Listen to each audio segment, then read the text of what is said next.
जय श्रीराम. आज श्रीरामचरितमानस भाग 115.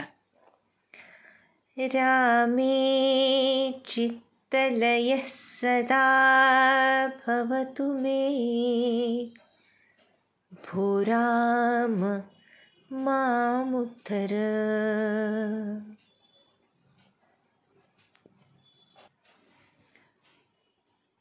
ज्यावेळी जीवाची धडपड बंद होते त्यावेळी भगवंत म्हणजेच सद्गुरू त्या जीवाचा ताबा घेतात. मग काहीही करून ते त्या जीवाच्या ऊर्ध्व गतीसाठी अखंड कार्यरत असतात. जरी त्यांना केवळ सत्संकल्प फक्त केला की त्या जीवाची ऊर्ध्वगती निश्चित करणं शक्य असलं तरी जीवाच्या भूमिकेतून त्या जीवाला असे अनंत अनुभव येत असतात. शरणागतीपूर्व असलेले अनुभव, शरणागत करवून घेतल्यानंतरचे अनुभव, आणि त्या सर्वांमध्ये एकच दुवा त्या जीवाला दिसून येतो, तो म्हणजे भगवंतांची अकारण दया. प्रत्येक लहान मोठ्या गोष्टीमध्ये साम दाम दंड भेद यांपैकी ज्यावेळी ज्याची जरूर असेल त्याचा उपयोग करून सद्गुरुरूपी भगवंत आम्हाला त्यांच्या कह्यात आणण्याचा अखंड प्रयत्न करत असतात. ज्या वेळेला त्यांच्या या अथक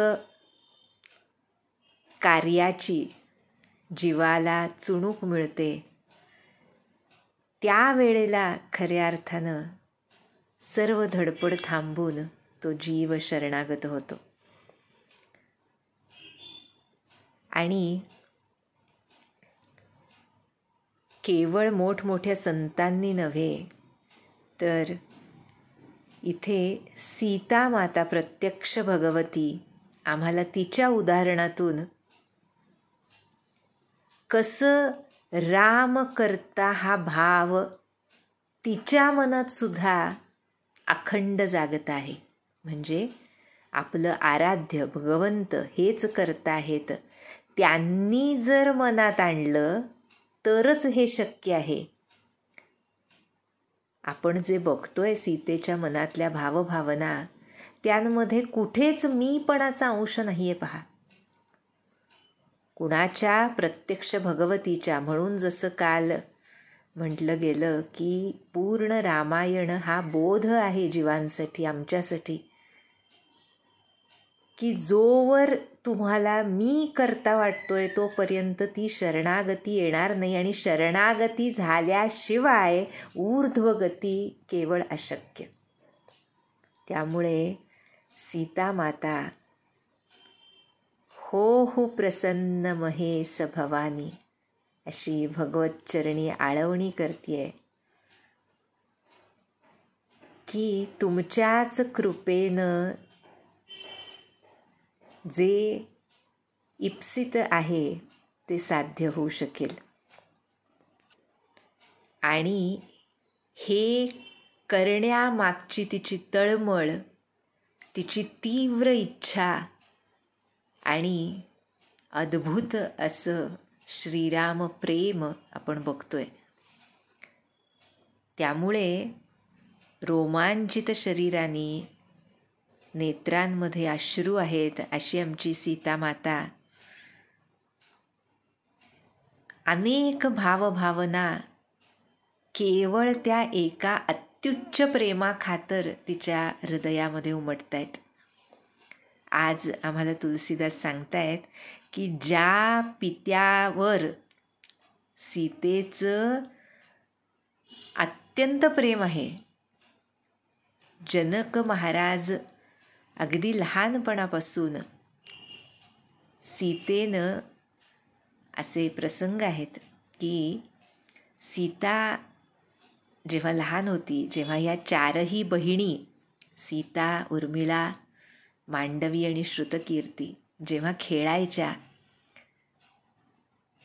तिथे मिथिला मुळातच सगळीकडे वनश्रीनं नटलेली अशी ती मिथिला नगरी होती, जनकपुरी होती. आणि त्यामुळे जेव्हा खेळता खेळता त्या आतमध्ये जंगलात जायच्या, वनामध्ये जायच्या, त्यावेळेला जनक महाराज आपल्या लेकींच्या प्रेमाखातर मागे काही लोक पाठवायचे की लक्ष ठेवा दुरूनच, की काही त्यांच्यावर काही संकट येत नाही ना. त्यावेळेला असा एकीकडे उल्लेख आहे की बाकीच्या बहिणी म्हणायच्या की असं का करतात बाबा, आमच्यावर विश्वास ठेवून आम्हाला पाठवलं पाहिजे ना. बालसुलभ भावना पहा, प्रत्येकाच्या मनामध्ये कधी ना कधी ही उमटून गेलेली असते लहान असताना. त्यावर ही सुशील सीता त्यांना सांगते की नाही ग, बाबा कधीच काही चुकीचं करू शकत नाहीत. आणि केवढी आहे ही, 5-6 वर्षांची सीता. हा दृढ भाव, हे जनकांप्रती अत्युच्च प्रेम अखंड आयुष्याच्या अखेरीपर्यंत सीतामातेच्या हृदयामध्ये आहे, वडिलकीच्या नात्यानं. आणि हीच सीतामाता आज आपलं आराध्य समोर आहे म्हटल्यानंतर त्याच्या पुढे दुसरं काहीच महत्त्वाचं नाही. मी आणि माझं आराध्य, असा भाव ज्या वेळेला शिष्याचा, भक्ताचा होतो, त्याच वेळेला खऱ्या अर्थानं तो दास्य भाव एकाच्या चरणी एकविध भावानं प्रकट होतो. आणि म्हणून इथं सीतामाता आम्हाला शिकवण्यासाठी आज म्हणतीये, नीके निरखी नयन भरी शोभा, पितुपनु सुमिरी बहुरी मनु चोभा, अहतात दारुनी हठ ठानी, समुझत नहीं कछु लाभुन हानी, सचिव सभय सिख देइन कोई, बुध समाज बड़ अनुचित होई, कह धनुकुली सहो चाहि कठोरा, कह श्यामल मृदुगात किशोरा. डोळे भरून प्रभू श्रीरामांना बघतीये सीता, पण त्याच वेळेला आपल्या पित्याच्या पणाची जेव्हा आठवण येते, तेव्हा एक प्रकारे तिचं मन क्षुब्ध होतं. बहुरी मनु क्षोभा, आणि मनात म्हणू लागते, किती कठीण हा पण लावलाय माझ्या वडिलांनी, त्यामध्ये काय लाभ हानी आहे त्यांना कळेन असं झालंय. आपल्या वडिलांबद्दल म्हणते बरं, असं म्हटलंय इथे तुलसीदासांनी. पुढे म्हणते, मंत्री त्यांना घाबरतात, त्यामुळे त्यांना सल्लाही कोणी देत नाही की हे चुकीचं पण आहे. त्यामुळे पंडितांच्या सभेमध्ये हे जे घडतंय ते अयोग्य आहे. कुठं वज्रापेक्षा कठोर ते शिवधनुष्य, आणि कुठं कोमल शरीराचे हे किशोर श्यामल सुंदर असे श्रीराम. श्रीरामांचं स्वरूप रूप बघून सर्वांच्याच मनात ही आशंका निर्माण झाली आहे. पुढे म्हणते, विधि के ही भांति धरऊं उर धीरा, सिरस सुमन कन बेधिय हीरा, सकल सभा कई मति भई भोरी, अब मोहि शंभु चाप गती तोरी. विधात्याला म्हणतेय, मी कसा काय मनात धीर धरू सांगा. म्हणते त्या धनुष्याबद्दल म्हणते तो हिरा असल्यासारखा आहे. आणि रघुनाथ कसे आहेत तर शिरीषामध्ये फुलातला जो केशर असतो तसे श्रीराम आहेत, इतके कोवळे आहेत. अशा त्या फुलामधल्या केशरानं कुठं हिरा छेदता येतो का? सर्व सभेची बुद्धी बावचळली आहे का? हे शिवधनुष्या म्हणते, अब मोही संभू चाप गती तोरी. हे शिवधनुष्या, आता मला फक्त तुझाच एक आधार आहे रे. आणि म्हणून त्या शिवधनुष्याला उद्देशून सीता मनामध्ये म्हणते, निज जडता लोगन परडारी, होही हरुव रघुपती निहारी. अति परिताप सिय मन माही, लवनिमेष जुग सय समजाही. हे धनुष्या म्हणते, तू आपला जडपणा लोकांवर टाक, लोगन परडारी, बरं का. आणि श्रीरामांचं ते सुकुमार शरीर बघून तरी हलका हो. अशा रीतीनं अति परिताप सिय मन माही, मोठी व्यथा लागून राहिली सीतेच्या मनाला. एक एक निमिष तिला युगासारखं वाटतंय. आणि तुलसीदास वर्णन करतायत कशी दिसतीये सीता, काय भाव आहेत तिच्या मनामध्ये. तर प्रभु ही चितई पुनि चितवमही, राजत लोचन लोला. खेलत मनसी जमीन जुग, जनु बिधु मंडल डोला. मधूनच प्रभू श्रीरामांना बघते आहे, मधूनच पृथ्वीकडे बघतीये, आपल्या मातेकडे बघतीये. असे सीतेचे चंचल नयन कसे शोभत होते. तर चंद्रमंडल रूपी पूर्ण भरलेला जलानं भरलेला जो कलश असतो त्यामध्ये कामदेवाच्या 2 मासोळ्या खेळत असाव्यात, तसे हे सीतेचे सुंदर चंचल नयन शोभतायत. पण तिला हे बोलता येत नाही काहीच. गिरा अलिनी मुख पंकज रोकी, प्रगटन लाजनी सावलोकी. लोचन जलूरह लोचन कोना, जैसे परम कृपन कर सोना. तिची वाणी जणू भ्रमरासारखी झाली आहे, पण तिच्या मुखरूपी कमळानं जणू त्या वाणीला कोंडून ठेवलं आहे. म्हणजे तिला बोलू देत नाही आहे. का बरं? कारण लज्जारूपी रात्र बघून ती कमलिनी उमलत नाही आहे. पुढे तुलसीदास उपमा देत आहेत, जसा एखादा कंजूष मनुष्य कोपऱ्यामध्ये एका खोलीच्या सोनं गाडून ठेवतो, त्याप्रमाणे म्हणतात सीतेच्या नयनामधलं पाणी कोपऱ्यांमध्येच थबकलं होतं. पण जेव्हा स्वतःच्या मनाची ही भावना वरचेवर सीतेच्याच हृदयाला दाह निर्माण करू लागली, तेव्हा सकुची व्याकुलता बड़ी जानी, धरी धीरजु प्रतीति उर आनी. तन मन बचन मोर पनु साचा, रघुपति पद सरोज चितुराचा.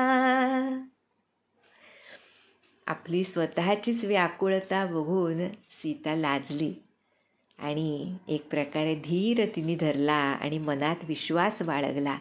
काय तर, जर तन मन वचन मोर पनुसाचा, तन मन आणि वचन यांनी जर माझी प्रतिज्ञा खरी असेल आणि रघुपती पद सरोज चितुराच्या, जर श्री रघुनाथांच्या चरणकमली माझं चित्त खरंच अनुरक्त झालेलं असेल तर काय मागते, काय विश्वास प्रकट करते पुढे म्हणते, तौ भगवानो सकल उर्वासी करिहि मोहि रघुबर कैलासी जेहि के जेहि पर सत्य सनेहु सोतेहि मिलइन कछु संदेहु करिहि मोहि रघुबर कैलासी. काय मागतीये पहा सीता माता, काय शिकवती आहे पहा आम्हाला. कोण आहे ही? प्रभूंची अर्धांगिनी आहे. पण मागतीये काय? हे सर्वांच्या हृदयात निवास करणारे भगवंत मला जे रघुश्रेष्ठ आहेत श्री रामचंद्र त्यांची दासी नक्कीच बनवतील. म्हणजे तिच्या हृदयामधली इच्छा काय आहे? करिहि मोहि रघुबर कैलासी. त्यांची दास्यता करण्याची, त्यांची सेवा करण्याची इच्छा भगवत चरणी ही माऊली प्रकट करते. आणि पुढे मनामध्ये विश्वास प्रकट करते की ज्याचं ज्याच्यावर खरं प्रेम असतं त्याला तो मिळतोच, यात काही शंका नाही. खरं प्रेम जे दास्यभावातून जातं. एका चौपाईमध्ये सबंध परमार्थाचा आलेख जणू तुलसीदासांनी मांडलाय. यावर जो चिंतन करेल त्याला खऱ्या अर्थानं प्रेम म्हणजे काय, दास्यभाव म्हणजे काय, तळमळ म्हणजे काय, शरणागती म्हणजे काय, रामकर्ता भाव म्हणजे काय, ह्या सगळ्या प्रश्नांची उत्तरं ह्या एका चौपाईमधून मिळतील. पुढे तुलसीदास सांगतायत, प्रभु तन चितई प्रेम तन ठाना कृपा निधान राम सबु जाना सियहि बिलो की तके उधनु कैसे चितव गरुरु लघु ब्याल ही जैसे. अशा रीतीनं प्रभू श्रीरामांना पुन्हा एकदा बघून सीतेनं जणू प्रेमाचा निश्चय केला आणि कृपा निधान राम सबु जाना. कृपा निधान श्रीरामांनी हे सर्व ओळखलं. अंतर्यामी प्रभू आहेत, ते मायाधीश आहेत, सर्व सत्ताधीश आहेत, सर्वोत्तम आहेत. त्यामुळे त्यांना नाही कळणार तर कुणाला कळणार तिच्या मनीची व्यथा.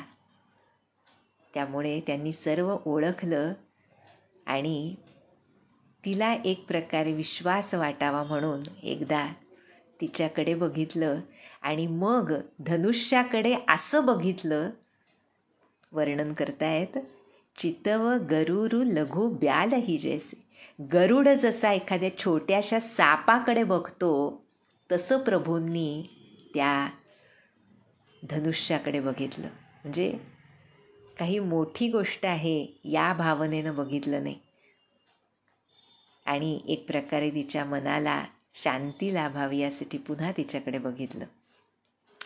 आणि त्यानंतर लक्ष्मणानं बघितलं. काय तर, लखन लखेऊ रघुबंस मनी ताकेऊ हर को दंडू पुलकी गात बोले बचन चरण चापी ब्रह्मांडू. इकडे लक्ष्मणानं बघितलं की रघुकुल शिरोमणी श्रीराम यांनी त्या शिवधनुष्याकडे दृष्टी टाकली आहे. आपल्या थोरल्या बंधूंचा प्रताप लक्ष्मणाला माहिती आहे. त्यामुळे त्याचं अंग शहारलं आणि ब्रह्मांडाला आपल्या चरणांखाली दाबलं त्यांनी. बरं का, काय सुंदर वर्णन केलंय पहा लक्ष्मणानं. आणि काय म्हटलं, दिसी कुंजर हो कमठ अहि कोला, धरहु धरनी धरी धीर न डोला, रामु चहहि शंकर धनु तोरा, होहु सजग सुनी आयसु मोरा. सर्व दिक्पालांना म्हणतोय, कच्छपाला म्हणतोय, शेष वराह या सर्वांना म्हणतोय की तुम्ही धैर्यानं पृथ्वीला धरून ठेवा, कारण ती आता डळमळू नये. तुम्हाला माहिती आहे ना, श्रीरामचंद्र शिवधनुष्य मोडू बघतायत. आता माझी आज्ञा समजा आणि सर्वजण सावध राहा, अशी वॉर्निंग एक प्रकारे ब्रह्मांडाला लक्ष्मणानं दिली आहे. आणि पुढे वर्णन करतायत. चाप समीप रामु जब आए, नर नारी न सुर सुकृत मनाए, सब कर संसऊ अरु अज्ञानु, मंद महीपन कर अभिमानु, भृगुपति केरी गर्भ गरु आई, सुरमुनि बरन केरी कदराई, सिय कर सोचु जनक पछितावा, रानी धकर दारुण दुख दावा, शंभु चाप बड़ बोहितु पाई, चढ़े जाई सब संगु बनाई, राम बाहुबल सिंधु अपारू, चहत पारू नहीं को कड़हारू. तुलसीदास वर्णन करतायत, श्रीरामचंद्र जेव्हा धनुष्याजवळ आले तेव्हा सर्व स्त्री पुरुषांनी जमा असलेल्या देवांची आणि आपल्या पुण्यांची विनवणी केली आणि सर्वजण त्या शिवधनुष्यरूपी जहाजामध्ये आरूढ केलं. कुणाला आरूढ केलं तर सर्वांचे संशय, अज्ञान, म्हणजे प्रभूंच्या सामर्थ्याविषयी जो संशय होता, त्यांच्या निजस्वरूपाविषयीचं जे अज्ञान होतं, त्याबरोबरच त्या नीच दुष्ट राजांचा अभिमान, त्यानंतर भृगुपती केरी गर्व, परशुरामांचा दर्प गर्व, देव आणि मुनींची व्याकुळता, आमच्या सीतामातेची चिंता, जनकांचा एक प्रकारचा पश्चात्ताप, जनक राणीचा दारुण दुःखाचा दावानल, हे सर्व धनुष्यरूपी एक प्रकारे जहाज मिळाल्यामुळं त्याच्यावर आरूढ झालं हे सगळं, बरं का, असं वर्णन केलं तुलसीदासांनी. आणि पुढे म्हणतात, हे सर्व कुठं जाऊ इच्छितात तर श्रीरामांचं जे बल आहे त्या बलरूपी अपार समुद्रापलीकडे जाऊ इच्छितात, पण कुणी नावाडी नाही असं त्यांना वाटतंय. या सर्व लोकांच्या भावभावना कृपानिधान श्रीरामांपर्यंत पोहोचत आहेत आणि त्यामुळे राम बिलो के लोग सब चित्र लिखे से देखी, चितई सीय कृपायतन जानी बिकल बिसेशी. सर्व लोकांकडे एकदा कटाक्ष टाकला श्रीरामांनी. चित्राप्रमाणे स्तब्ध झाले होते सगळे. त्यानंतर अतिशय प्रेमानं कृपासागर श्रीरामांनी सीतेकडे कटाक्ष टाकला. ती अत्यंत व्याकुळ झाली होती हे त्यांना दिसलं. देखी विपुल बिकल देही, निमिष बिहात कल्प समतेही। तृषित बारी बिनु जो तनु त्यागा, मुळे करई का सुधा तडागा। का बरषा सब कृषी सुखाने, समय चुके पुनि का पछिताने। अस जिय जानी जानकी देखी, प्रभु पुल के लखी प्रीति विशेषी। अत्यंत व्याकुळ झाली आहे माझी जानकी. तिचा एक एक क्षण कल्पाप्रमाणे जातोय हे त्यांनी बघितलं. तुलसीदासांनी त्यांच्या मनीचा एक प्रकारे विचार मांडला आहे की त्यांनाही किती ती व्याकुळता तिची जाणवतीये. म्हणतात, तहानेनं व्याकुळ झालेला मनुष्य पाण्या वाचून जर मेला आणि तो मेल्यावर त्याला अमृताचा तलाव मिळाला तरी त्याचा काय उपयोग? सर्व शेती करपून गेली आणि मग पाऊस आला तर काय उपयोग? वेळ निघून गेली आणि मग पश्चात्ताप झाला तर काय उपयोग? असा विचार करून प्रभू श्रीरामांनी जानकीकडे बघितलं. तिचं उत्कट प्रेम बघून ते पुलकित झाले. आणि मग गुरही प्रणाम मनही मन कीन्हा, अति लाघव उठाई धनुलीन्हा. दमके उदामिनी जिमी जबल येऊ, पुनि नभ धनु मंडल समभयऊ. लेत चढावत खैचत गाढे, काहून लखा देख सबु ठाढे. तेहि छन राम मध्य धनु तोरा, भरे भुवन धुनी घोर कठोरा. आला तो सुमुहूर्त शेवटी. प्रभू श्रीरामांनी मनामध्ये गुरूंना प्रणाम केला आणि जे धनुष्य धरलं, इतक्या चपळाईनं ते उचललं. त्यांनी जेव्हा ते धनुष्य हातात घेतलं तेव्हा ते विजेप्रमाणे चमकलं आणि मग पुनी नभ धनु मंडल समभयवू, अंतराळामध्ये वर्तुळाकार असं ते दिसू लागलं. इतकी चपळाई होती म्हणतायत प्रभूंच्या त्या धनुष्य उचलण्यामध्ये की ते घेताना, सज्ज करताना, ओढताना कुणीच बघितलं नाही. इतक्या वेगानं ह्या गोष्टी घडल्या. सर्वांना दिसलं काय तर श्रीराम धनुष्य ओढून धरून उभे आहेत आणि त्याच क्षणी तेही छन राम मध्य धनु तोरा. त्याच क्षणी प्रभू श्रीरामांनी ते धनुष्य मधोमध मोडलं. भयंकर कडकडाट झाला आणि त्रैलोक्य निनादून गेलं.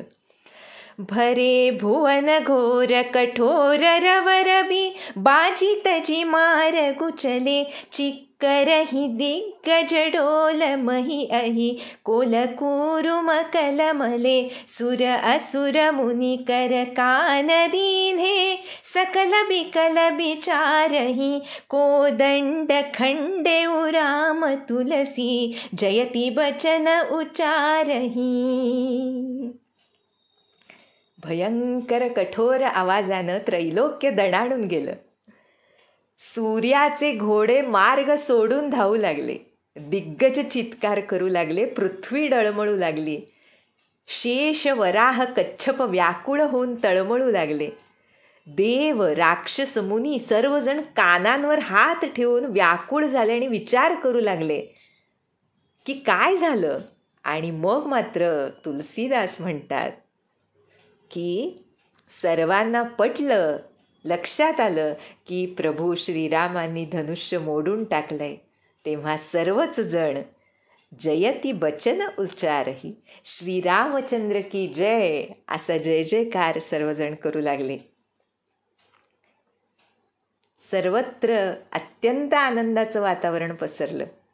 आणि शंकर चापु जहाजु सागरु रघुबर बाहुबलु बूढ़सो सकल समाजु चढ़ा जो प्रथम ही मोह बस.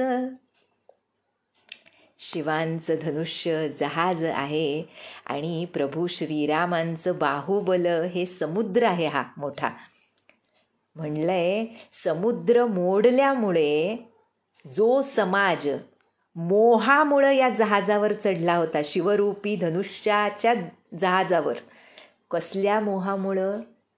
की सीतेचं निजस्वरूप न कळता आम्ही तिला वरू शकू, आम्ही तिला पत्नी म्हणून प्राप्त करू शकू, हा जो मोह होता तिथल्या राजांच्या मनामध्ये, तो त्या श्रीरामचंद्र रूपी बाहुबलाच्या समुद्रात बुडून गेला.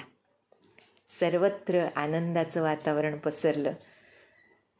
त्यानंतर प्रभू श्रीरामांनी काय केलं, काय विविध प्रकारांनी देव, अप्सरा, गंधर्व सर्वजण तिथले जनकपुरीतले लोक कसे आनंदानं गाऊ नाचू लागले, सीतामातेची अवस्था कशी झाली, सर्वत्र कसा आनंदी आनंद पसरला, ह्याचं अत्यंत सुंदर वर्णन तुलसीदास पुढच्या भागात करतील.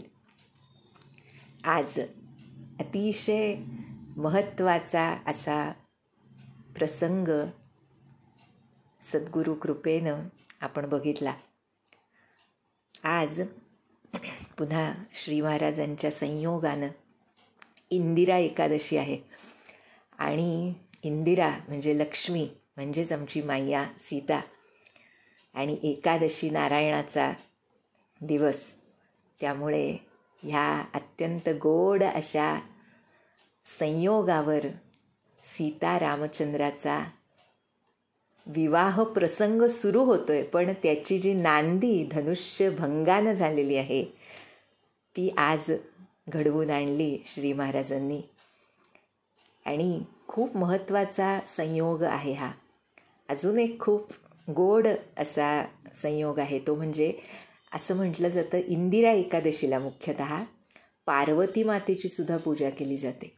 आणि आमच्या सीतामातेनं खरोखर मनापासून केलेल्या पार्वती मातेच्या सेवेमुळे, पूजेमुळे प्रसन्न होऊन जो वर, जो आशीर्वाद मातेनं तिला दिला, तोच आज ह्या धनुष्यभंगानं प्रत्यक्ष झाला. त्यामुळे सुद्धा अतिशय सुरेख संयोग आहे. अजून एक सुंदर संयोग म्हणजे या पंधरवड्यात मुख्यतः